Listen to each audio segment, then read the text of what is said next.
mawjadaha gaagaaban efemyada magaalooyinka qaar barteena facebooka iyo bartaynu internetka ku leenahay ee bbc somali.com.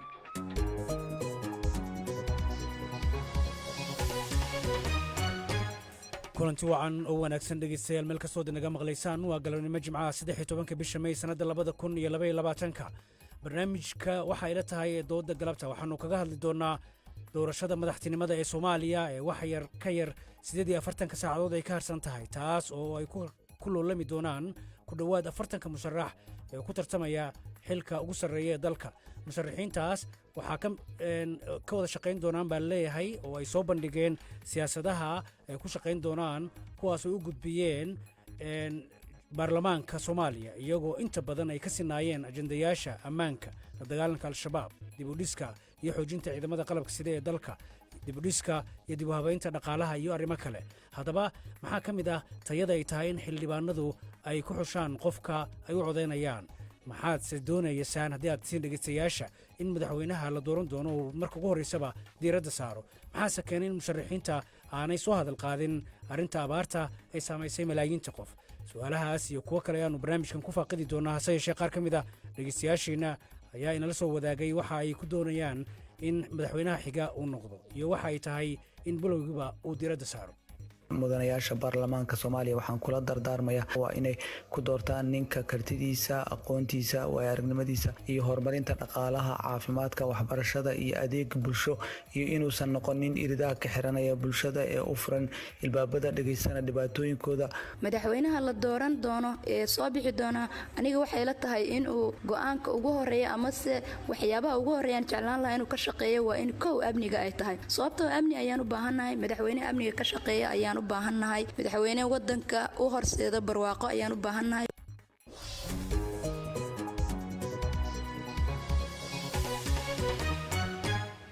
balse marka hore dhegeystayaal kusoo dhawaada wararka caalamka iyo maxamed shiil xasan.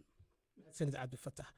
madaxweynihii imaaraadka carabta sheekh khaliifa bin zayd al nahyan ayaa geeriyooday maanta. waxa uu ahaa 73 jir, wuxuuna sheekh khaliifa ahaa madaxweynaha imaaraadka carabta iyo amiirka abudabay tan iyo sanadkii 2014. intii uu madaxweynaha noqday waxa uu ka shaqeeyey dib u habeyn weyn oo lagu sameeyey dowladda federaalka ee imaaraadka iyo abudabi. dowladda imaaraadka carabta ayaa ku dhawaaqday 40 maalmood oo loo barordiiqayo geerida madaxweynaha. sirdoonka ciidanka ingiriiska ayaa sheegay in horin ka tirsan ciidanka ruushka ay waayeen ama laga burburiyey gaadiid qafilan oo ay wateen xilli ay samaynayeen iskuday fashilmay oo ay ku doonayeen inay kaga gudbaan webi ku yaala bariga Ukraine. ma cadda tirada askarta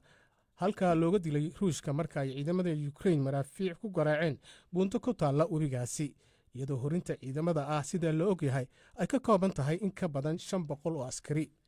muuqaallo laga soo duubay goobta ayaa muujinaya taangiyo la gubay. xogayaha arrimaha dibadda ee ingiriiska ayaa sheegtay in cunaqabataynta la saaray ruushka ay tahay in aan la qaadin ilaa iyo inta ay ciidamada ruushku ka baxayaan Ukraine. dhinaca kalena isagoo ka hadlayay shirka wadamada G7 ee warshadaha leh oo maalintii labaad shir uga socda dalka Jarmalka, ayuu wasiirka arrimaha dibadda ee Faransiiska Jean Yves Le Drian waxa uu sheegay in ay waajib ku tahay dalalka taasi hogaamiyaashooda in ay taageeraan Ukraine. innagu dagaal kulama jirno ruushka ayaa dagaal kula jira Ukraine. waxaa jira mid gardarooday iyo mid lagu gardarooday. waxaynu taageeraynaa kan la weeraray. waxaynu doonaynaa inaan sii wadno taageeradeenna siiba howlaha militari ee goobaha dagaalku uu ka socdo iyo weliba dhinaca maaliyadda. si kastaba ha noqotee arrinta ayaan xoogga saaraynaa maanta. waxaa kale oo aan tilmaamayaa in hadda ay tahay in aynu la falgalno khilaafka taagan iyo sidoo kale waxyaabaha muddada dheer qaadanaya ee ka dhalan kara khilaafkan oo gaarsiin kara heer caalami ah siiba dhinaca cuntada. dalka Sweden ayaa u muuqda in ay u dhowdahay in ay ku biirto NATO. wasiirka arrimaha dibadda ee Sweden ayaa sheegtay in ka mid noqoshada dalkeeda ee NATO inay yareyn karto oo ay ka dhimin karto gobolka Baltiga khilaafka militari ee ka jira. waxay sheegtay in dagaalka ruushka ku qaaday Ukraine uu sababay in Sweden ay wax ka bedesho siyaasadda difaaca. Anne Lind ayaa u sheegtay saxaafadda in haddii sweden ay qayb ka noqoto neto ay imaan doonto waxa ay ugu yeertay saamaynta ka hortagga khilaafka yurub. dowladda sweden ayaa la rajaynayaa inay shaaca ka qaado in ay ku biri doonto neto iyo in kale maalmaha soo socda. maalnimadii shalay ayaa madaxweynaha iyo ra-iisul wasaaraha finland ay sheegeen in dalkooda codsi ku biiris uu dhaqso ugu gudbin doono neto. lind ayaa sheegtay in ku biirista neto ay yarayn doonto khatarta khilaaf ka dhaca yurub. sweden oo ka mid noqota nato waxay keeni kartaa in ay qarka noo saarto khilaaf militari, sidoo kalena waxay yeelan kartaa saamayn ka hortagta khilaafka ka socda waqooyiga yurub. hubaal la'aanta fal wada jir ah oo dagaal iyo xiisado leh ayaa hoos u dhici kara. ugu dambayntiina hay-adda qaramada midoobay u qaabilsan arrimaha bini'aadanimada ayaa sheegtay in caalamka aanu dareemin oo dareen ku filan uusan siin xiisadda ka baxsan dagaalka ukrain oo ay ku jiraan abaaraha ba'an ee ka jira bariga afrika. madaxa hay-adda martin griffith ayaa baaqan soo jeediyey kadib markii uu booqday gobolka turkana ee ku yaalla waqooyiga kenya, halkaas oo cuntadu aad u yar tahay kadib markii roobabkii halkaa ka daayey ay muddo dheer ka daaheen. dadka ayaa la dhibaataysan nafaqa la'aan iyadoo dadka qaar ay ku adag tahay in ay istaagaan ama ay socdaan. barnaamijka cuntada ee qaramada midoobay ayaa sheegay in 20 milyan oo qof oo ku nool afrika ay khatar ugu jiraan macaluul. warkeennii galabnimo waa naga intaas. mar kale aan idinku wareejiyo cabdifataax cagayare. mahadsanid maxamed. waxaad dhegeysateen wararka caalamka waxaana la socodsiinayay maxamed shiil xasan. waxaadna kala socoteen b b c ee dhegeystayaal u diyaargarooba qaybaha kale barnaamijka.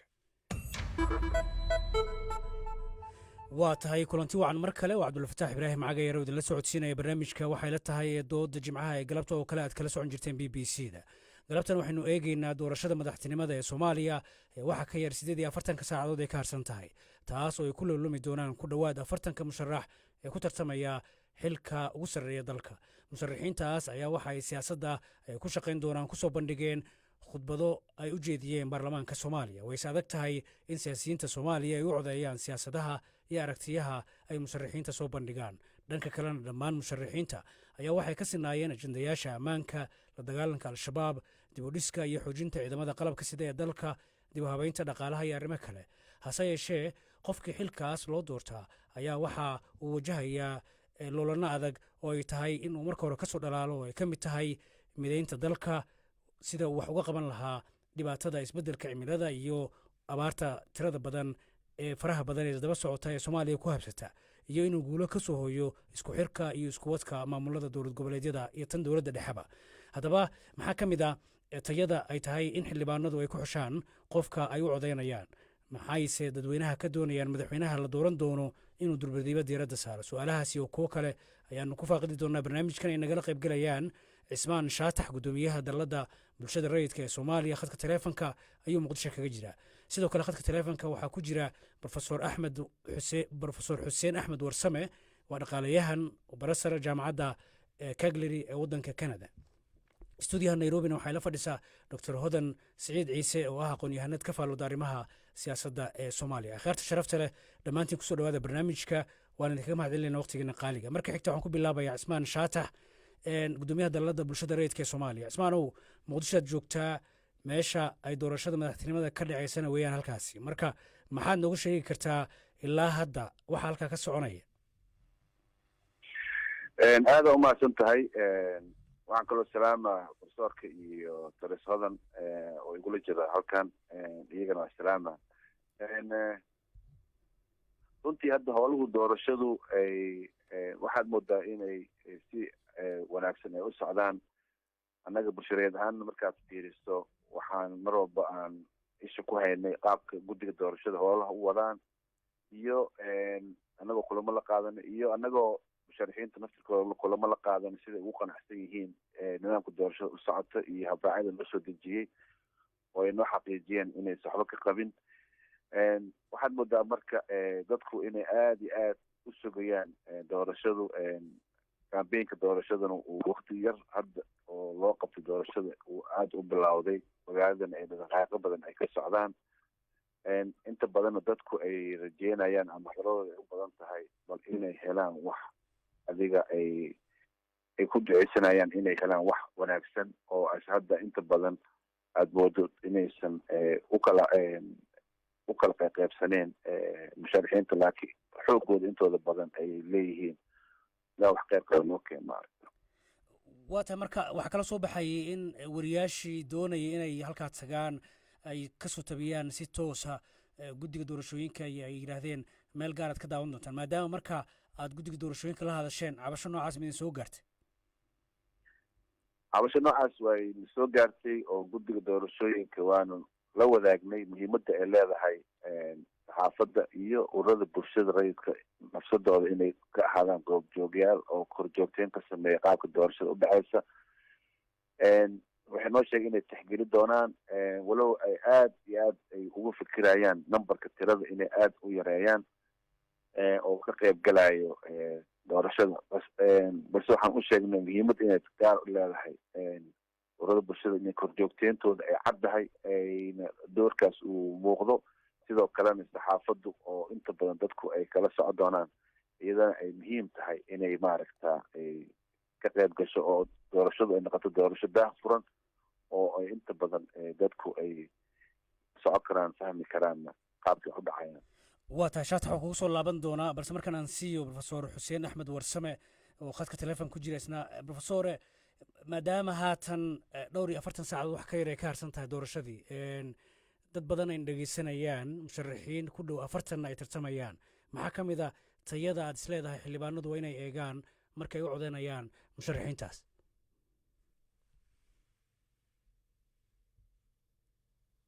profesor xuseen mii maqashaa waa yahay waan ku soo laabanayaa profesorka khadka lagu soo celin doonaa laakiin aan markan siiyo doctor profesor hodan siciid ciise waa ku maqlaa haye su-aashii baan kugu celinayaa maxaa ka mid a marka tayada ay tahay in xildhibaanadu ay ku xushaan qofka ay u codeynayaan hey horta marka horeeya aan salaamo hodan iyo cusmaan baan salaamaya adiga iyo dadka b b c dhegeysanaya baan salaamo horta marka horeeya intaanan magaranaysa dhalalaha kala gelin aan marka hore hambaliyo u diro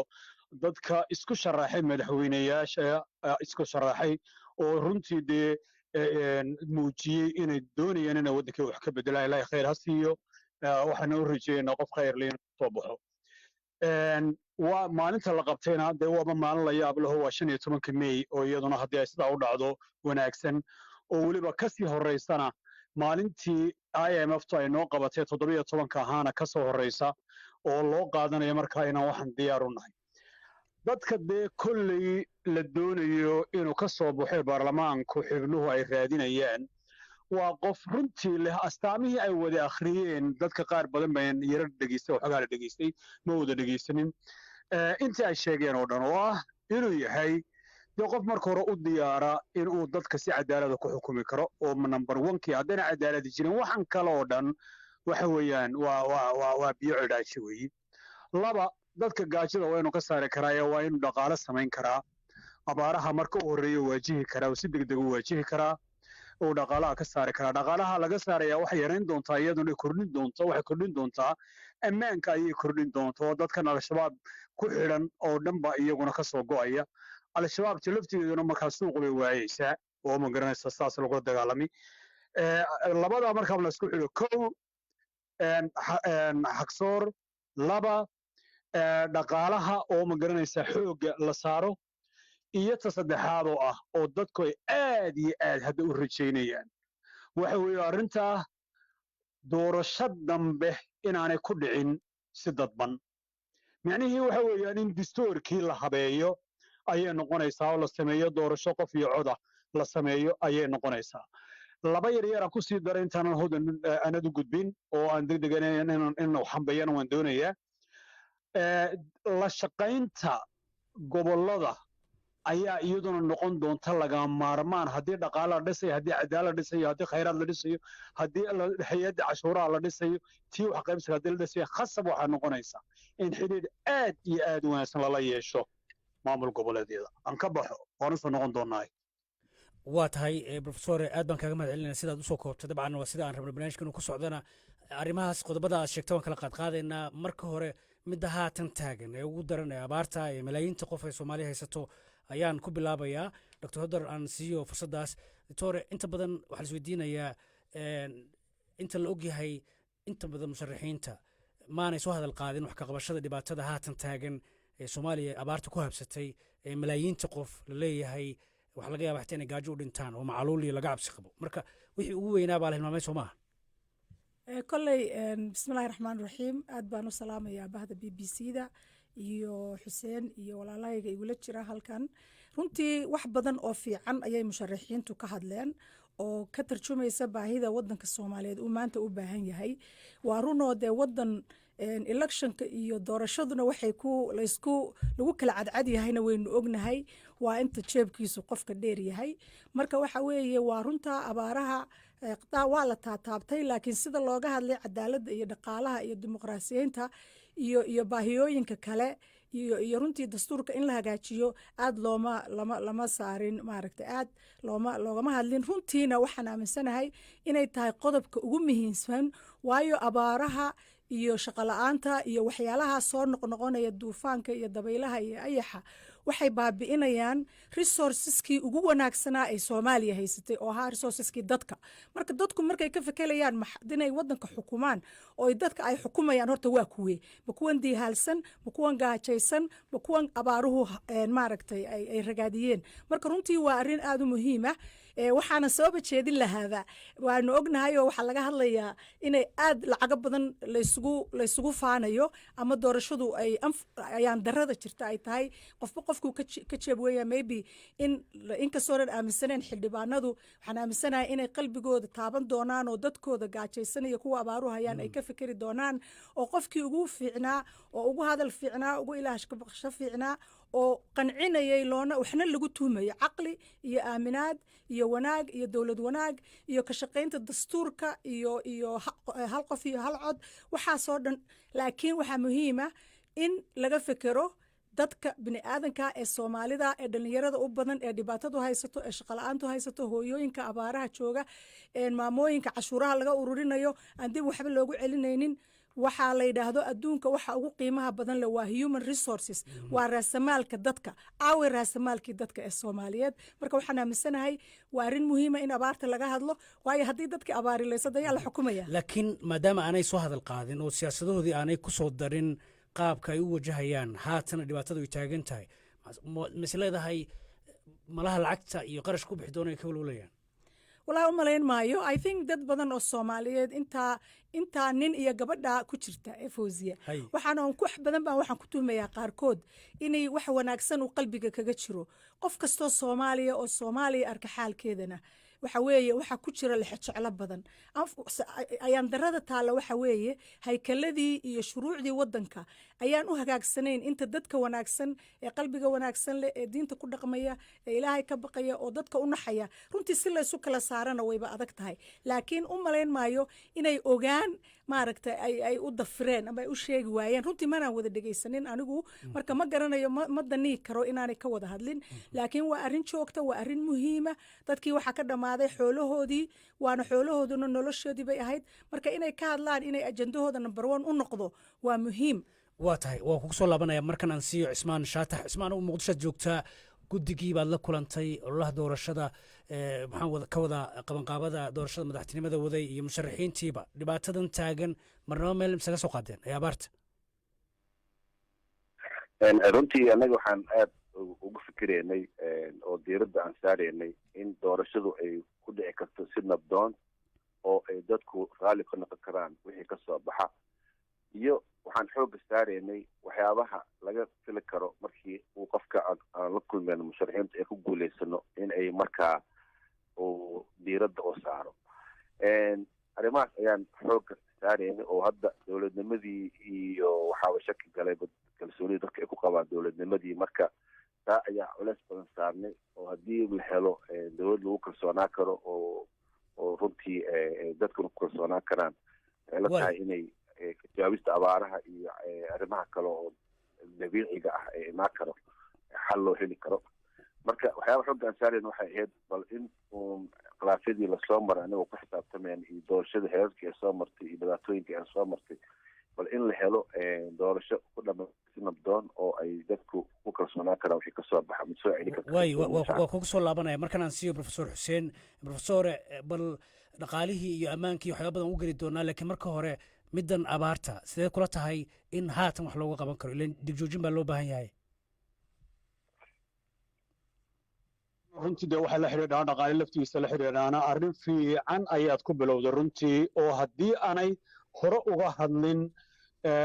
ragga iyo gabadha doonaya madaxweynimaduna hadda inay xoogga saaraan inay tahay barnaamijka kusoo daran waa laga maarmaa waxaa la yidhaahdaa dhaqaalayahaniinta guud ay yidhaahdaan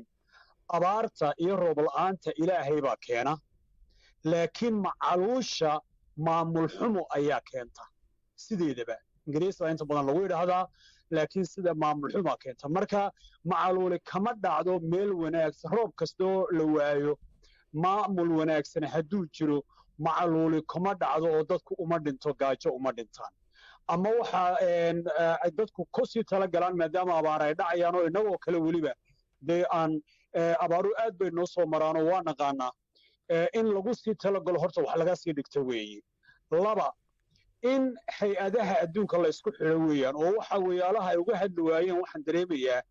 waxa inooga firfircoonaaday dadkeennii hay-adihii caalamiga habaa inooga firfircoonaaday iyaga ayaa quutida magaranaysa u raadiya iyaga ayaa adduunka u dhex gala bilyan baa sanadkii runtii lasoo helaa oo ay magaranaysa ku kharash gareeyaan taasaa la isku haleeyey mana aha inay isku haleeyaan waa in dawlad kastoo samaysataa marka hore ay qorsho leedahay si macaluusha loo yareeyo abaarta way iman doontaa iyo roob la'aanto ilaahay baa keena sidaynu sheegnay laakiin macaluusha waxaa ka mas'uula dawladaha ayaa ka mas'uula waa inay iyaguna kusoo dadaala marka arrintaa haddayna hore u lahayna hadda ha ku soo darsadaan barnaamijkooga haddii laha yidhaahdo waaya professore maadaama aad soo hadal qaaday marka abaaraha iyo arrimaha dhaqaale inay isku xidhan yihiin oo aan ognahay xitaa in sicir barar baahsan uu haatan soomaaliya ka jiro aan dhinacan iyo dhaqaalaha galna marka doctordan aan siiyo doctore bal dhaqaalaha abaarahan taagan sicir barar ka jira arrimahaasoo dhan sidee wax looga gaari karaa bismillahi raxmaan raxiim horta runtii arrimaha dhaqaaluhu aad iyo aad bay muhiim u yihiin alaaba marka ay dowladda la dhiso waxaan anigu aaminsanahay ajandaha ugu horeeya had iyo jeer waxaad moodaa soomaalida siyaasiyiintoodu salladooda waxay ku wada ridaan arrinta siyaasadda laakiin waxa muhiima arrinta siyaasadda iyo kobcinta dhaqaaluhu inay laba gacmood oo isbarbar socda oo haddii weliba mid la hormarinayo ta dhaqaalaha waayo dhaqaaluhu wuxuu hormarinayaa dadkii oo macluushi buu yaraynaya oo shaquu abuuraya oo wuxuu samaynayaa koritaan dhaqaale oo joogto ah laakiin hadda abaaraha iyo dhaqaalaha iyo gaajada soo noqnoqonaysa waxaa ka mas-uula dadkeenni waxay wada fadhiyaan maamul goboleedyada ama ha noqdaan ama ha noqdo caasimadda magaalo kasta caasimadeedaa la fadhidaa dadkii ay webiyadu ku butaacayeen ama abaaruhu hayeen oo la rabay in loo sameeyo in la develop gareeyo rural developmentka in la sameeyo in beeraheennii waa wax ayaan darro ah in inagoo haysana badda ugu dheer oo kalluumaysiga adduunka isagoo ku jira baca ayaa laynoo keenaa keeni baa la qaadaa xoolaheennii iyagoo sidoodii ah oo u mutaxan oo ridii ah baa la qaadaa wadamadaa la geeyaa dadkeennina abaar baa haysa marka waxa weeyaan dhaqaaluhu wuxuu u baahan yahay istaraatiijiyo weyn oo ballaadhan oo ka hadasha maaha in la kubciyo keliya in dadkii horta meelahoodii lagu celiyo gobol kasta iyo magaalo kasta oo soomaaliyeed waxay awood u leedahay inay ku leedahay waxa la yidhaahdo comparative advantage magaalo kasta waxay leedahay waxay ku fiican tahay oo ay ku gaara u fiican tahay soomaalida markaa intay inagu hadda ka horna waan sheegay xitaa findhicilka waynu soo waaridnaa marka tayaxumaa jirta miya marka tayaxumaa jirta policy ah in wadanka inta maab loo sameeyo la eego magaalo kasta iyo regionkaas wuxuu ku fiican yahay intay ku tardamayaan siyaasadoo isku wada xagxagteen raggii waxaa loo baahan yahay inay isku xagxagtaan oo si fiican competition ama tartan ugu galaan kobaca dhaqaalaha wadankeenu wuu dihin yahay beeraynu leenahay webiyaynu leenahay xoolaynu leenahay bad ballaaran baynu leenahay uranium iyo waxaa la sheegayaa wax badan oo meelaha ku jira laakiin waxaad moodaa salladeennii oo dhan inaynu ku ridnay siyaasadda 3 sane ugu dambaysana waxaad moodaaba si maanta meesha aynu taagannahay oo maalintaas 15 la filayo ayaa raggii soomaaliyeed madaxda ahaayoo dhamme ay ku jireen oo isqaqabsi isqa qabsigana waxa keenayay maxkamadda suuriyoon jirin xitaa odayadii iyo soomaalidii isku iman jiray dadku markay isqabsadaan oo kala celin jiray ay maaragtay mid kasta dhinaciisa meel galay uu meel isa saaray uu dhinac isku dhajiyey runtii dhaqaaluhu weliba dhaqaalaha kobaca dadka waa muhiim haykaladu waa muhiim institutionsku waa muhiim markaasaad waddankaagana wax soo saarkiisa kordhin kartaa markaasaad dibaddana dadka investment ay bannaanka kaaga iman kartaa waayahay aan arrimaha gaajadana sidaasaa lagu yareyn karaa waa tahay aan siiya markan cismaan shaatax cismaanow maadaama muqdisho aad joogtid oo aad la socotid sicir bararka jira iyo dhibaatada taagan iyo dadkii oo guryahoodii ka cararaya abaaro badan ay haysato lacag badan aan haysan shaqadii ay yar tahay qofka caadiga ee muqdisho ku nool iyo magaalooyin kale aad martidba markaad eegtid dhibaatada dhaqaalaha ay gaarsiisan tahay intee la egta wallahi horta runtii dhaqaale xumo aada u weyn ayaa jirta wadankii horey u haysatay midna waxaad moodaa khilaafyadii siyaasadeed inay sii kordhiyeen dadkuna markaad aragto in ay cashuuro badan ay bixiyaan oo kala duwan oo culeys badan ku ah controolkii qiimaha alaabta la keenayo oo aanan cadeen oo ganacsatadu ay doonaan ay u isticmaalaan markay iibinayaan alaabta waxaasoo dhan runtii waxaa aniga aan aaminsannahay inay dhibaato u weyn ee tahay inaanay jirin dowlad xoog badan oo kalsoonidii shacabkeena haysata oo runtiina ay kasoo kabatay dagaaladii dheeraa ee waddanka soomaaliya ee soo maray dhaqaalaha dalku waa muhiim laakiin waxaa anaga noo muuqato oo aada ugu muhiimsan bal horta in la helo dowlad fadhisa oo ay dadku leeyihiin arrimahaas oo dhanna wax ka qabata taa ayaa hadda maqan oo waxaad moodaa dadku dhibaatooyinka ay soo mareen inay saameyn badan ku yeelatay is-aaminaadoodii is-ogolaanshahoodii iyo inay ku kalsoonaadaan nidaamka dawliga marka hodanay madaxaad luxaysaa shaataxow meeshaas waxaa moodaya in doctor hodan aanay arrintaa ku yar hay doctore maxaad diidantahay dhaqaaluhu markaa waa ku siin doonaa waa kugu soo laabanaya shaataxow doctor hodan baa xoogaa arrintaa yara diidan ra'yi bay qabtaa kale haye shaatax waxa weeye waxaan ka soo horjeedaa arrinta ah muddo hadda 20 sannadood ah waxaad moodaa sidaan u sheegayba salladaheena siyaasadda uun baynu baa la isku wada haystay dadkii dhammaa ee la xukumi lahaana waa la ilaabay qaar ay gaajo dhammayso qaar daad dhameeyo qaar abaaro dhameeyaan qaar ayax iyo xoolahoodu ay ka dhammaadaan marka anigu waxaan aaminsanahay adduunkana waa ka jirtaa waxyaalaha istiraatiijiyada adduunka lagu hormariyo had iyo jeer waxaa la sameeyaa dhaqaalahana wuu soconayaa inkastoo soomaaliya ayna ahayn waddan caadiya waa waddan ka soo kabanaya dagaal laakiin dadkoodu waa dad aad u firfircoon businesska ku wanaagsan marka waa in siyaasaduna way soconaysaa waa stop go bay ku jiraysaa aynu adagnahay laakiin horumarkii dalka iyo horumarkii dalka iyo dadka iyo wax soo saarkuna waa inay dhinacooda ay ka soo baxaan waxaan rajaynayaa waxaad leedahay dalladda bulshada rayidka ee soomaaliya siyaasaddan bay ku mashquuleen laftigoodii oo siyaasiyiin bay noqdeen والله horta civil society-gu xaq bay u leeyihiin inay xakameeyaan laakiin waxay xakameeyeen maba garanaya anigu laftigaygu civil society baan ahay laakiin waxaad moodaa civil society-ga Soomaaliya powerkoodii inuu aad u yaraaday marka dhaqaalahana way fiirin karaan kuwa badan oo dhaqaalaha ku heegana way jiraan laakiin waxaan leeyahay walaalkay waxaan leeyahay yaynaan maaragtay cismaanow yaynaan keliya siyaasadda waa run xasiloonad siyaasadeed waa loo baahan yahay laakiin dhaqaaluhuna waa inuu barbar socdo waayo maalin kasta baahi iyo dadka diaasbarada iyo banaanka intaa dadka looga adeegaya maalin kasta abaaraha iyo dhibaatooyinka jira marka dhaqaalaha hala kobciyo shaqada hala abuuro faqrigana hala yareeyo siyaasiyiintuna ha is haystaan kole raggu iyagaa is dabcan shaatax waan siin doonaa anoon hilmaamayn professor xuseen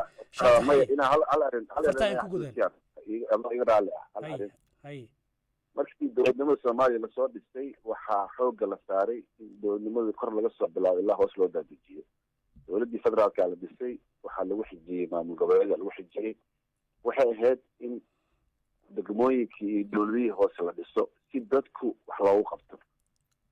dhibaatada hadda jirta ama dhaqaalaha ama dhibaatada dadka codkooda si loo maqlo dadka inay maaragtay dhibaatooyinkoodii ay dadka ay gaarto dowladii federaalka ama meelihii siyaasadaha laga dejinayay ama meelihii go-aamada dalka loogu gaarayo waxaa muuqato inay jiro inay isku xirnaan jirin oo dadkii hoose aba laga warqabin maxaa yeele dowladihii hoose oo dhan ma warkisnaa laakiin intaas waa intii lagu celcelinayay 20 sannadood ee lasoo dhaafay wax isbedelayna ma jiraan marka waxay ahayd in process dowladnimada la dhammaystiro mar haddii la dhiso maamul goboleedii in degmooyinkii la dhiso oo dadku degmooyinkii ay soo doortaan maamulo iyaga ay leeyihiin oo markaa baahiyaha degmooyinka ka jira meesha farka dowladnimada ee tahay ay markaa lagu dejiyo dhaqaalaha la dejinayo iyo siyaasadda dalka meesha lagu hagaayo taa ayaa maqan marka waxaad moodaa in meel hore uun ay siyaasadda dalka ay ka socoto oo khilaafyada siyaasadda ka socdaan laakiin idinka laftigiina soo dhaafi lahaa siyaasadda Soomaaliya idinka laftigiina siyaasadda soo dhaafi anaga labadii sano u dambeysay doorashooyinkii qalqalka siyaasadeed iyo khilaafyada siyaasadeed ay galeen uun baan xoogga saarnay waana waajib masaaruna maxaa yeele waxaan ka shaqeynaa nabadda wixii nabadda caqabad ku keenayn inaan wax ka qabano waa kugu soo laabanaya haddii khilaafka siyaasadeed nabadda dhib u keeno taa ayaa anaga nagu qasabtay inaan arrimahaas aan ka hadlo waayahay laakiin muhiimadda waxaa waaye in dowladnimada la dhammaystiro dhismaheedii oo sidee ku imaanayso is weydiin doonaa qaybaha dambaan ku fiirinaynaa balse markaan aan siiyo professor xuseen axmed warsame professore dhaqaalayahan baa tahay lagama boobin dabcan wuu kugu soo socday si kooban marka hore dhaqaalaha sidee wax looga qaban karaa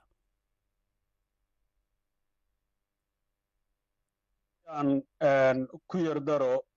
cismaan maxkamad ma saara maxkamadda cidda saarani waa dadka madaxweyneyaasha doonaya eena maamulaan doonaya weeyi labada arrimood ee ay ka wada hadleen cismaan iyo hodanna labadaba waa laga rabaa oo hadda kadib laynaga dhegaysan maayo siyaasaddii un baan xoog gelinaynaa ku dul ooyeynaa waa waxa ay yidhaahdaan dhaqaalayahanku yidhahdaan sunk cost fallacy macnaheedu waxa weeyaan wax ku seegay adoo ku dul ooyaya uunoo diidayana hore u dhaqaaqdo haddii magaranaysa siyaasadda waxoogaa inagu yar adkaatay inaan dhinac kalena xoogga saaro dhaqaalahan saaro waa lagama maarmaan weeye labadubana waa isla socdaan oo dhaqaalihii iyo waxa isla socdo siyaasaddii oo waxa la yidhaahdaa wuxuu waa dan may maqlaysaa si fiican baan ku maqlaya waxoogaa baalka yar goo dhigdhile waxaa la yidhaahdaa in self interest iyo waxaan la yidhahdaa baad ma garanaysaa dadka had iyo jeer haga haddii maamul goboleedyada la tusi karo in dowladda Soomaaliyeed ay dhaqaalaha dhisayso oo dani ugu jirto haddii xoogaysato oo cashuurta ay qaada ay wax ka heli karaan oo ay cashuur xataa ka qaadi karto gobollada oo wadamada adduunka ay ka soo heli karto loo xilan karo haddii ay intaa muujin karto dowladda dhexe oo ay maamulkeeda wanaajin karto oo masalan iminka oo kale marka ay naga dhammaato doorashadan waxoogaa waxaan helaynaa lacagtii IMF naga xidhay baan helaynaa ugu yaraan 170 kun degdeg ayaan helaynaa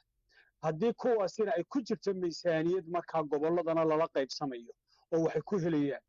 lagu dhisayo habkii cashuuraadka lagu dhisayo waa in cashuur dawladdu meel walba ka qaadaa dawladnimaduba waxay ku xidhan tahay sidaad cashuur u qaado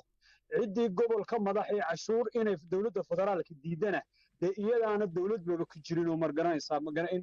in la isugu tago ay noqonaysaa intaa haddii la sameeyo oo dhaqaalaha la kobciyo waxay iska ka arki karaan gobolladu dantooda ayay ka arki karaan sidaas ayay ku samaysmi doontaa degmooyadii iyo waxaasoo dhan ay ku samaysmi doontaa halka labadu isku xidhan yihiin anuu sanadkan waxaan odhan lahaa waa doorkii dhaqaalaha oo waxaan ku raacsanahay hodan baan ku raacsanahay waa doorkii dhaqaalaha laga bilaabi lahaa halkii awal laga bilahaa gorgortan siyaasadeed laga bilaabi jiray waa tahay taa baan kusii soconayaa isqabqabsi siyaasadeed ayay doctor hodan sheegtay in wax walba loo hilmaayo marka sidee taa looga gudbi karaa si kooban waa isla anigii soo maaha waa isla adigii ha sax waxa looga gudbi karaa horta laba arrimood mid waa looga gudbi karaa kow horta wixii lagu soo heshiiyo wayna ku soconaayo hadda weli waxa lagu socdaa heshiiskii ahaa dowlad prime minister leh prime ministerkii madaxweynaha isku qabiil noqonin kuwa ma garanaysaa kale aan isku qabiil noqonin qabiilooyinka oo dhan ma garanaysaa ay helaan xogaagoogii intaasoo dhan ba horta ku xidhantay intaana waa la samaynay intaasna waa la samaynay laba dastuurkii baa xoog la saaray oo la odhan war dastuur hayna hago maxkamaddii dastuurkana aan samaysanno oo degdeg aan u samaysano dad waan leenahay fara badan haddii aanan xataa aanan iminka heli karin waddanka aanan ka heli karinna dadkeenna dibadaha jooga aad wax uga bartay arrimahaasna ayaan ku keeni karaa ma garanaysaa ayaan keeni karaa iyaga waa diyaar ah inay yimaadaan marka waxaan qabaa haddii distoorka xoogga la saaro maamul wanaagga yarna la sameeyo cadaaladdan xoogga la saaro siyaasadda isqabqabsigu markaa uu bixi karaa ayaan qabaa maamul goboleedyadana iyagana lala xaajoodo oo wixii la qaybsanayey caydhiinka lagu qaybsado marka horeba la yidhahdo hadday wax noo yimaadaan sideen ku qaybsannaa cashuurta sideen ku qaybsannaa wixii khayraada dhulka laga soo saarnay sideen ku qaybsannaa waxna waa la sameeyey intaa uun la xoojiyo waa tahay profesor xuseen waan kugu soo laabanaya dabcan qabiitirka dastuurka waa qodob muhiima iyo qaabka dimuqraadiyeentaba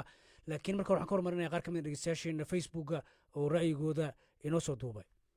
assalaamu calaykum b b c magacaygu waa qadar sugow salaad oo joogo gobolka geda gaar ahaan degmada beled xaawo doorashada wakhtigeeda 24 saac ay ka dhiman tahay gudahooda runtii musharaxiin 40 gaare ay u tartamayaan waxaan dhihi lahay ummadda soomaaliyeed xor ayay yihiin cidna ma kalifaysa ha doorteena nin ay iyaga ku kalsoon yihiin nin jeclaysi iyo kanaakulo famil ayagoona u raacaynin waa inay doortaan ninkii ay isirahaan ummadda soomaaliyeed wuu samata bixin karaa wax buu u qaban karaa waad salaamantihiin bahda b b c assalaamu calaykum waraxmatullahi wabarakaatu assalaamu calaykum bahda b b c martida ka qaybgelaysa barnaamijka iyo dhegaystayaasha magacaygu waa falastiin khaliif yuusuf oo joogta magaalada muqdisho haddii aragtaydan ka dhiibto mowduuca run ahaantii anigu tayadaan jeclaan lahaa inay ku doortaan xildhibaanada baarlamaanka soomaaliya madaxweynaha 15 bishan May maalinta axadda ah la dooranayo waa inuu ahaadaa madaxweyne wadanka samata bixin kara madaxweynaha la kacabsi leh madaxweyne cadaalad u horseedi kara dalka fadlan xildhibaan go'aanku gacantiina ayuu ku jiraa ee madaxweyne wadanka hagaajin kara inoo doora madaxweynaha la dooran doono ee soo bixi doona aniga waxay la tahay inuu go'aanka ugu horeeya ama se waxyaabaha ugu horeeyaan jeclaan lahaa inuu ka shaqeeyo waa in kow amniga ay tahay sababtoo amni ayaan u baahannahay madaxweyne amniga ka shaqeeya ayaan u baahannahay madaxweyne wadanka u horseeda barwaaqo ayaan u baahannahay waa mahadsantihiin b b c asalaamu calaykum b b c maxamed ibraahim oo jooga muqdisho runtii fursadda qaaliga ay b b c da noo siisay inaan codkeena ku muujino waan soo dhaweynaynaa mudanayaasha baarlamaanka soomaaliya waxaan kula dardaarmaya inay ammaanada ilaaliyaan maadaama ay fursad u heleen codkooda inay ku xushaan hogaamiyihii dalkan 40 sano soo socota dooran lahaa waa inay ku doortaan ninka kartidiisa aqoontiisa waaya aragnimadiisa iyo horumarinta dhaqaalaha caafimaadka waxbarashada iyo adeeg bulsho iyo inuusan noqonin iridaha ka xiranaya bulshada ee u furan ilbaabada dhageystana dhibaatooyinkooda dhawaaqoodana maqla marka waxaan idinka codsanayaa inaad fiirisaan aadan ku xulan waxyaabaha hadda laisla dhexmarayo sida dhaqaalaha oo kale aad ku doorataan iyo in jeclaysiga meesha ka saartaan waxaan ilaahay idinka baryaa inuu idinku duwo annagana waxaan rabbi ka tuugaynaa ilaahow inuu mid kheyr qabo oo ummadda iyo dalka iyo dadka u danaa ilaahay noo sahlo waa mahadsantiin b b c magacaygu waa nimcaan jaamac maxamed oo jooga magaalada burco doorashada madaxtinimada ee soomaaliya ee lagu wada in la qabto maalinta xadda ah ee fooda lagu soo haysaa runtii waa wax lagu farxo inay saacado kooban oo keliya ay laga xigaan waqtigii la qaban lahaa doorashada madaxtinimada ee soomaaliya oo ahayd doorasho marar badan dib u dhacday lana kulantay khilaaf iyo badan iyo weliba caqabado badan waxaase looga baahan yahay murashaxiinta 40 gaadhaya ee u tartamaya xilka madaxtinimada ee doorashada soomaaliya inay noqdaan khudbadaha ay jeedinayaan iyo ballanqaadyada ay samaynayaan kuwa ay ka balse ayna noqon kuwa ay ku gelayaan oo kuna hagaysanayaan kaambeynkooda doorashada waxaase looga baahan yahay xildhibaanada dooranaya madaxweynaha inay madaxweynaha dooranaya ku doortaan kee dalka iyo dadka wax u qaban kara balse ayna ku dooran laaluush iyo kan u eexo waad mahadsantihiin b b c waxay ahaan qaar ka mid a dhegeystayaasheena facebook oo codkooda halkaa inugu soo duuba dabcan way caddahay dhegeystayaashu waxay doonayaan qaybo badan oo ka midana barnaamijka bilowgiisii baanu kaga soo hadalnay balse markan qodobkii dastuurka ee soo hadal qaaday profesor xuseen aan halkaa kasii wadna qabyatirka dastuurka 20 sannadood baa dr hodane laga hadlayay maxay tahay caqabadaha hortaagan in dastuurkan la dhammaystiro horta su-aashaasi waa su-aasha maanta 60 milyan ee dollar istaahisha waxaa la yaab leh dastuur qabyo qoraal ah xildhibaanadii wakhtigii 2012kii dastuurka xildhibaanadii la doortay ajandaha ugu horeysa waxay ahayd maaragtay in ay dastuurka ka dhigaan maaragtay la dhammaystiro wadanka loo diyaar garoobo maxaan idhahday dimuqraatiyiintii ahaa hal qof iyo hal cod laakiin ilaa hadda xildhibaanadii ugu dambeeyey qaar waxbay sameeyeen xitaa anigu waan arkay anigaygani 2012 waxaa la ii diray inaan ka shaqeeyo sidii khayraadka loo wadaagi lahaa oonu 200 beej ka qornay oonu u geynay xitaa la gaarsiiyey jawaari berigii marka wax dhiman oo muhiim waxa weeye in la fariisto dastuur uma baahna in 12 sannadood iyo 20 sannadood inuu gurguurto oo istaagi waayo waa inay jiraan deetana aad isleedahay sometimes siyaasaddu straight maaha maybe inay dadka madaxda ah ay iyagu isleeyihiin dastuurka ha dhammaynina ama idinka idin qabtaa maxaa ka mid ah caqabadaha taagan marka caqabadaha waxaa taagan waxa horta dastuurka horta waxa waxyaalaha ugu muhiimsan oo in cod afti loo sameeyo in la dhammeeyo in lagu qeexo waxyaalahan loo bihim wadankeenu waa wadan ka soo baxay dagaal sokeeye dastuur aynu ka soo qaadano ama ka soo amaaneysano inama anfacayo waa inuu ka hadlaa cadaaladda waa in sidii loo xakamayn lahaa saddexda hay-adood ee dowladda inaanay isku milmin hadday isku milmaan maxaa xakamayn kara sidii dhaqaalaha loo wadaagi lahaa dhaqaaluhu resourcesku ama dhaqaalo wadaagu ama khayraad wadaagu waa waxa u muhiimsan dowlad goboleedyada in badan baa hadda waxay u xiil qabaan in maaragtay aan arrintaa loo sinayn marka waxa weeye cadaaladda waa muhiim cadaaladana waxaa la samayn karaa marka shuruucda la qeexo dad loo xil saaro yaqaana dhaqaalaha xildhibaanadu ay maaragtay hadda taas waa arinta dhaqaalaha iyo dastuurka iyo waxa wadankii waxaad moodaa dastuurku waxaa aad loo sii hagaajin karaa loo habeyn karaa markuu wadanka amnigiisa laga shaqeeyo oo iman doonaa amniga oo iman doonaa laakiin marka hore maxaa sahli karay kula tahay in Soomaali badan oo waxbaratay baa dibadaha ku maqan marka maxaa sahli kara in ay dadka iyana soo laabtaan oo dastuur ka qayb qaataan shuruucdii ka qayb qaataan dalka loo sameeyay dhaqaalaha ka qayb qaataan wadanka Mareykanka dastuurkooda ilaa hadda ku shaqeeyaan oo ka badan intaasoo sanadood soo jira 200 ka badan marka waxa weeye dad yar baa inta isku yimaadeen maaragtay qoray oo ilaa maanta sidii maaragtay inagu kitaab baynu haysanaa siyaasad iyo cadaalad iyo wax kasta inoo sheegaya marka waxaan aaminsanahay haddaad sheegaysid aqoon-yahano badan oo ama dhaqaalaha bartaan ama ha bartaan sharciga ama ha bartaan sida khilaafaadka loo yareeyo 10 cisho waxaan aaminsanahay haddii la rabo waxaanan ku boorin lahaa ninka nasiibkiisu uu noqdo madaxweynaha maalinta xadda shaqada ugu horeysuu qabto inay noqoto abaaraha iyo waxaa laakiin muhiimadda kale in wadanka dastuurka loo dejiyo oo ilaa 20 qof 15 qof oo yaqaano shuruucda oo wadaniyiina oo wadanka la xajecla ka hayso inta laysu keeno la yidhaahdo waxaan idinka rabaa dastuur laakiin dhinac kasta taabanaya aan qofna u hiilinayn qabiilna u hiilinayn gobolna u hiilinayn wadankana inuu wadan runtii fiican oo horumara oo adduunka ka mid noqdo waxaan aaminsanahay waa la samayn karaa waa la samayn karaa laakiin aan markaan siiyo Cismaan Shaatax Cismaan oo muqdishoad joogtaa ma ku muuqataa saansaana in sanadkan doorashadan dhacaysa madaxweynaha iyo dowladda iman doontaba ay ka shaqayn doonaan sidii dastuurka loo qabatiri lahaa waa mahadsan tahay horta runtii annaga waxyaabaha hadda aan ra'yiga aruurina bulshariyeed ahaan oo ugu muhiimsanaa waxay tahayba in dastuurka dowladda soo socota ay diiradda saarsiyo ku dhamaystiri lahayd waxaanayna aaminsanahay marka hadda la cabira arrimaha Soomaaliya ama talo laga bixinayo si theory ah waxa looguma talo theory ku dhisan waa adagtaas waxa looga qabta waxaa si practical ah in loo fahmo xaaladda Soomaaliya ana waxaan aaminsanahay dastuur waqtigan ka hor maba dhamaa karin haddana dowladda soo socoto waxyaabaha horyaala waxay tahay dastuurka in la qoro keliya maaha Somaliland oo maqan oo aan xarimeed xal laga gaarin way adkaanaysaa in dastuur dhammaystiran afti loo qaado dalkan laga hirgeliyo sidoo kale haddaana la helin dastuurka waa sidiisa waa heshiis bulsho waaye in dadku ay is ogol yihiin oo laga shaqeeyo arrimaha iskhilaafyada iyo dib heshiisiinta lagu saleynayo dhamaystirka dastuurka ama ogolaanshaha dastuurka iyadana waa arrimaha aada muhiim ku ah markii laga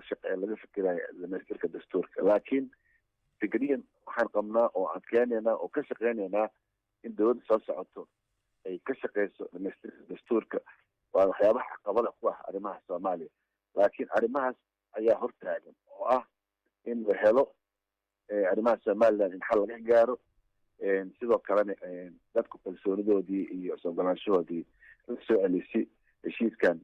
bulsho dastuurka u noqoto mid ay wada qaataan waayahay si fiican baad usoo koobtay doctor professor xuseen ansi professor dhibaatooyinkaas iyo caqabadahaas taagan iyo kuwa ay hodan sheegtayba sidee looga gudbi karaa loona heli karaa dastuur isqabqabsiga haatan taagan oo dadka qaar ay u aanaynayaan in dastuurka uu yahay wax looga qaban karo wax ka bedeli kara waa runtaa weeye oo midsaan ku yar bilaabo horta 2012 hodanna waa ka dhawaajisay dadkii magaranaysaa arrimaha ka taliya bay ka mid ahayd cabdiweli oo masaaxiibkay oo magaranaysaa anigu abakii barnaamijka markii ahaa aniguna waxaan ku jiray dadkii ansixiyey ergadii ansixisay dastuurka ayaan ku jiray waan ogeyn in dastuurku dhaliilo leeyahay laakiin meel laga bilaabi karo ayay ahayd runtiina wuu ina anfacay oo dawaatii dawladdii inoo keentay gudaha in lagu doorto awal Nairobi iyo Addis Ababa iyo Djibouti ayaa lagu dooran jiray oo waan ka faa'iidnay waxaan ka faa'iidnay hadda laakiin waxa yar muhiimka loo baahan yahay laba arrimood dib u yar dhigayaan oo waa run arrinta Soomaaliland dib u yar dhigaysaa oo Soomaaliland haddii la xaajoodo oo magaranaysaa la soo celiyo oo waxay noqonaysaa inay dastuurka qaybihii ka qayb talooda ka baxsadaan inkastoo hadhow la furi karo oo la furi karo marka taas dib loogu yardhigay in loo qaado afti baan u maleeyaa laakiin hadda waxay noqonay in afti loo qaado afti mar haddii loo qaadana wuxuu noqonayaa wax in lagu dhaqmay noqonayso laakiin muhiimka ugu duweynay Antoine soo waday waxa weeye waa inuu jiraa dhaqan dawladeed oo ixtiraamaya dastuurka مثلا aadan cabdulla cusmaan ma ahaynin cilmiyo badan leh dawladiisii haddana sida ugu socon jiray ma garanaysaa dastuurka baa ku tusaysa in dhaqan dawladu jiro hor taas waa ina socotaa oo talaabo ayaynu u soo soconaayada waan ka fiicanahay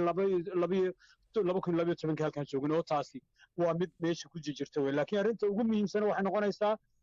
in aan yeelano dhaqankaas dawladeed inuu qofkii yimaado ama gabadha ha noqoto ama ragga kale tartamay ha noqoto inuu dhaqan dawladeed oo ku dhisan cadaalad iyo tabaq dastuur inta la haysto ila dastuurka ma wada dhameystir inta la haysto maanta in ku filan sano wada hadda amendments baa waati hodan ka hadlaysay marayku inta amendments baa lagu sameeyaa inagana saasa lagu sameyn doonaa laakiin inta yar hadda jirta aan ku shaqayno ditore waxaad soo hadal qaaday doorasho qof iyo coda marka la gaaro unbaa dhibaatadan laga bixi karaa hadalkaagii hore waxaan ku yidhi u iman doonaa saatan baa la joogaa ma kula tahay in 40 sannadood gudahood lagu gaari karo doorasho qof iyo coda mahadsanid bagaad su-aashay weydiis haddii aan la samaynin 4 sano soo socda madaxweyne kastoo maanta yimaad dowlad kastoo timaadaa haddaanay xoogga saarin sidii loo samayn lahaa hal qof iyo hal cod dadka Soomaaliyeed kama iibsamayso dadka Soomaaliyeed arrintii doorashooyinka hadda dhacay siday u dhaceen ama gobolada ha ka soo dhacaan ama Muqdisho ka soo dhacaan aad iyo aad buu uga yahyeen aad baa looga yahay runtii wax cadaalad inoogu dhacay ma jiro sheegan kare mayno cidii taa sheegataana waa khaldantahay waxaan leeyahay kacaakuf baynu ku nimid maanta meeshaynu joogno ilaahay baan ugu mahadinaynaa madaxweynaan dooranaynaa laakiin ku dul ooymayno sanki cost fallacy baan ka hadlay ku dul ooymayne halkaas waa in laga bilaabaa oo la sameeyaa maalinta u hore boqolka maalmood ugu horeeya waa inuu ku soo darsadaa qof kastoo imanaya ama gabadha ha ahaato ama ragga ahaatee inay ku soo darsadaan sidii ay u samayn lahaayeen doorasho iyo codo xalimeeyaray guddigeedii loo hirgelin lahaa loo dhaqaalayn lahaa adduunka loo dhexgelaadan lahaanin xataa oo loo sameeya kama iibsamayso si ay u iibsantana waa in sanadka u horeeyaba ay arrintaasi dhammaataa weeye taa iyo inta ka dhiman maxkamadda dastuurkuba sanadka u horeeya dowladdaasi hadday ku samayn weydo will be a their case waan ma garanaysaa waan ku qayli doonaa haddii ilahay waa tahay dabcan in maxkamadda dastuuriga la sameeyo waa ay fududahay balse aan fiirino dhinaca doorashada qof iyo codka ah waxaa lagu doodayaa in loo baahan yahay in wax badan laga qabto arrimaha ammaanka markaan aan galno doctor hodan baan ku bilaabaya qaybtan arrimaha ammaanka sida dhegeystayaashayada iyo musharaxiinta ay ka hadlayeenba kaalinta koowaad buu kaga jiray waxyaabaha ay doonayaan inay qabtaan sidee ammaanka wax loogu qaban karaa bismillahi raxmaan raxiim horta ammaanku waa waxa ugu muhiimsan oo wadanka Soomaaliyeed maanta ay u badan yihiin qofka bari la dooranayo u baahan yahay inuu maaragtay uu saaro maaragtay xooga weyn waayo amni la'aan dee waxaa lagu jirayaa uun gaadhiyada waaweynee lagu dhuumanayo iyo iyadoon wadankii ama amnigiisu uu sii xumaado ama uu maaragtay ka sii daro. haddaan amni jirin dhaqaale ma jirayo. laakiin mid baan kuu sheegaya, anigu amniga soomaaliya wax yar baan ka eegay. amniga soomaaliya hadda xoogga dalka soomaaliya waa la wadaa, waa la dhisayaa, way socdaan. runtii waa muhiim, laakiin waxaa inoo jooga ciidamo afrikaan ah oo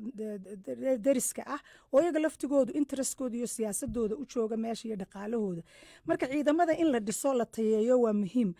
siyaasadda amnigana in la istaajiyo oo dastuurka lagu habeeyo oo si siman goboladoo dhan amniga. ilaa amnigu waa waxyaalaha dowladda federaalka ah. wadan federaal system federaalaynu qaadanay.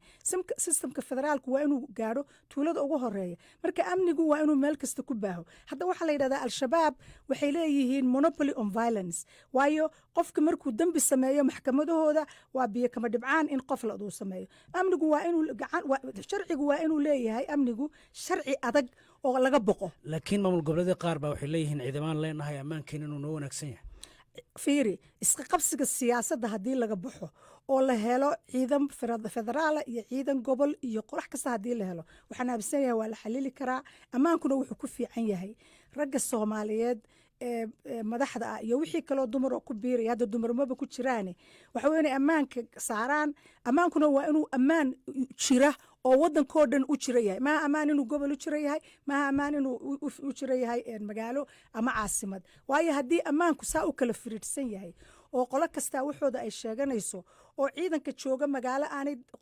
ciidanka weyn oo federaalka ama aanay ka helaynin maaragtay wax nafaqo ah, waxa weeye dee saasaa loo kala firiidsan. marka waxaan aaminsanahay isaga laftigiisa in loo soo sameeyo strategy weyn oo laga fikero sidii ciidamadeena loo kobcin lahaa, sidii ammaanka loo baahin lahaa, sidii wadanka loo xoreyn lahaa, sidii maaragtay gobolada iyo federaalka la isugu xidhi lahaa. waayo haddaana isku xidhnayn ooy isku qabsanayaan siyaasaddii maalin kale, walaa amni walaa dhaqaale walaa bulshada u adeegid, midna suurtagal ma noqonayso. waa tahay cismaan shaataxaan siiyo. cismaanow dalladda bulshada rayidka ee soomaaliya ad madax ka tahay, dabcan dadkana waad la kulantaan oo waatay dastuurka iyo doorasho qof iyo cod in kala hadlayeen arrimaha ammaanka oo dhegeystayaal badan ra'yigooda ay facebook kusoo dhiibteen in kaalinta koobaad la geliyo. markaad dadka weydiisaan maxay idiin sheegaan? runtii horta amniga arrin aad u muhiim ah jirta in la fahmo oo ah isku xirnaanta ay isku xiran yihiin amniga iyo nabadeenta, oo dadku inta badan ay u arkaan hal laakiin laba qayb kale ah. waxaan rabaa inaan wax yar taabto arrintaa oo ah nabadeenta ayaa ka muhiim ah. labada waa muhiim, midna mid kale kama maarmo. laakiin dadku markay nabad ku heshiiyaan ayuu amniga nabadooda ilaaliyaa.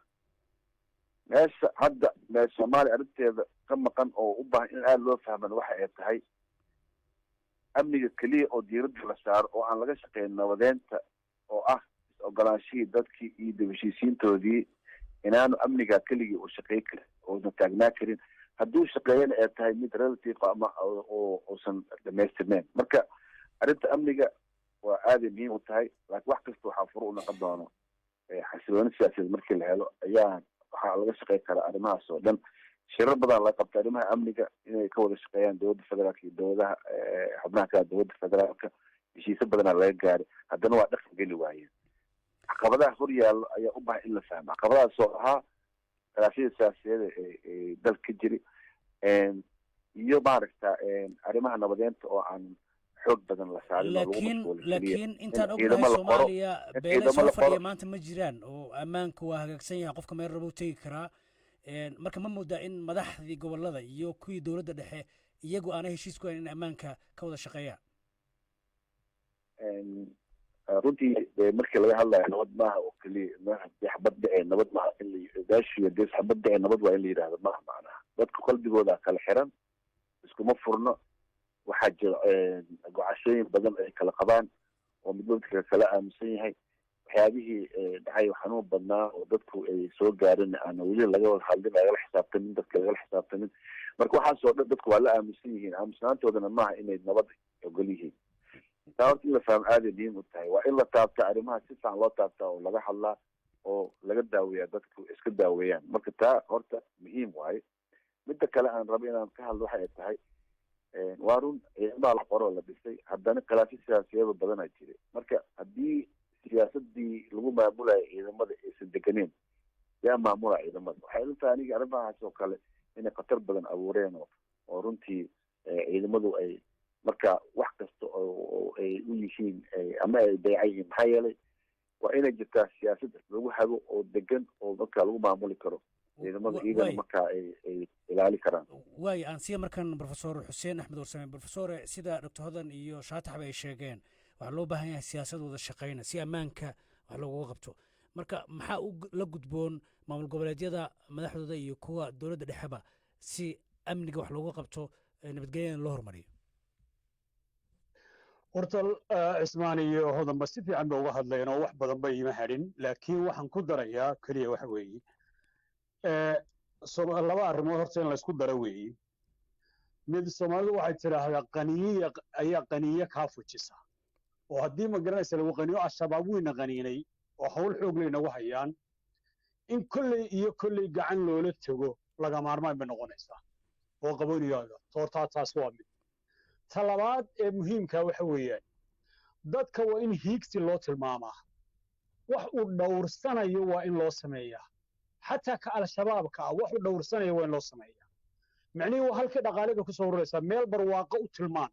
farta meel ugu fiiq waxa la gaadhayo meesha la gaadhayo dadka u sii jeex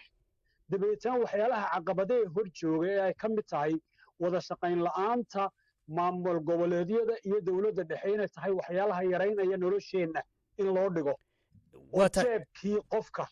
in lagu fasiro waa taa marka aan ku weydiiye profesor haye soo dhameen laba haye si kooban laba ta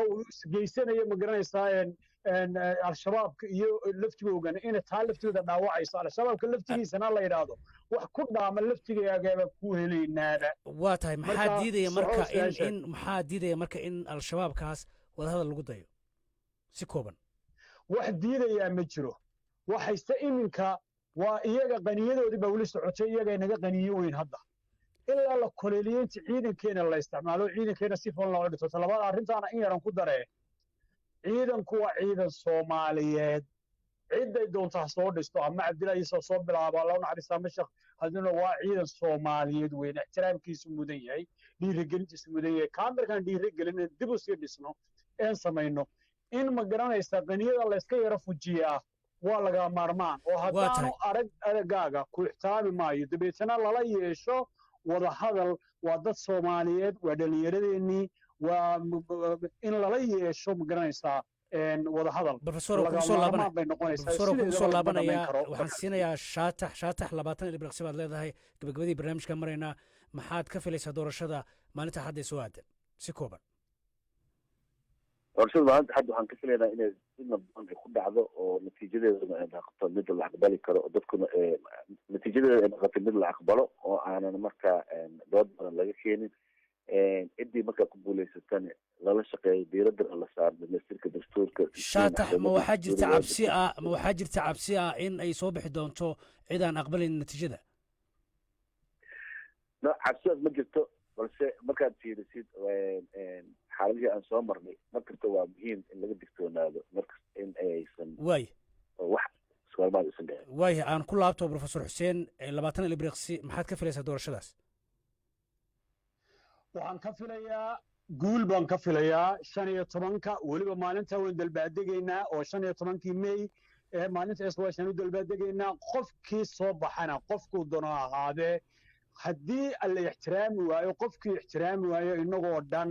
ayaa ku guusi doona waa in la ixtiraamaa wixii ka soo baxay doctor hodan aan siiyo 20 ilbiriqsi ugu dambeeya barnaamijka maadaama suuda fadhisid maxay kula tahay maxaad ka filaysaa doorashada 15 May waxaan ka filayaa siday haddaba inkastoo ay aad u garbaxumeyd markii hore siday haddaba u socoto oo loo galay in lasoo saaro system ay dadkiina soo bandhigeen waxqabadkooda wax fiican ayaan ka filayaa sida xuseen guul baan ka filayaa